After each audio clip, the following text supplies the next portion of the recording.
எனக்கு ஒரு 6-7 வருஷமா சரியான இந்த கழுத்து நரம்புல இருந்து வலி, இந்த எலும்பு எல்லாம் பைக் ஓட்ட முடியாது, கேமரா கையில் பிடிக்க முடியாதுங்க. ஸோ இதுக்கு வந்து நான் நிறைய இடத்துல ஹாஸ்பிட்டலில் வந்து வெளியில் ட்ரீட்மெண்ட் எடுத்தேன். அந்த நேரத்தில் வந்து என்ன ஆகும்னா பெயின் ரிலீவ் ஆகும். அதுக்கப்புறம் கொஞ்ச நாள் பொறுத்து ஒரு வருஷம் கழிச்சு திரும்ப வந்து அந்த பெயின் திரும்ப அதுக்கப்புறம் வந்துடும். திரும்ப ட்ரீட்மெண்ட் எடுப்பேன், திரும்ப போயிடுங்க. அதுக்கப்புறமா 2-3 இடத்துல வந்து இதெல்லாம் ட்ரீட்மெண்ட் எடுத்து பார்த்தேன். அப்பவும் வந்து அந்த பெயின் குறையிற போல இல்லை.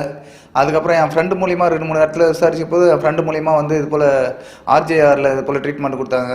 எனக்கு இதே போல் தான் இருந்தது. எனக்கு அந்த ட்ரீட்மெண்ட் கொடுத்ததுனால எனக்கு கொஞ்சம் பெயின் ரிலீவ் ஆச்சு, கொஞ்சம் இதுவாக இருக்குது, எனக்கு வேணுமா நாங்கள் ட்ரை பண்ணி பாருன்னு சொல்லிட்டு எனக்கு சொன்னால் போலிங்க. சரி, நானும் போய் வந்து ட்ரை பண்ணி பார்க்கலான்னு சொல்லிட்டு நேராக வந்தேன். டாக்டரை பார்த்தேன், கன்சல்ட் பண்ணேன். அதுக்கப்புறம் அவர் வர்மா பண்ண சொன்னாருங்க. வர்மாவுக்கு சப்போர்ட் இது பண்ணியிருந்தாருங்க. வர்மா போயிட்டு பண்ணேன். கழுத்து ரொம்ப ஃபுல்லாக இவ்வளோ தான் திருப்ப முடியும். ஸோ இப்போ வந்து ஃப்ரீயாக இவ்வளோ தூரம் திருப்புறேன், இந்த பக்கம் ஃப்ரீயாக திருப்புறேன்.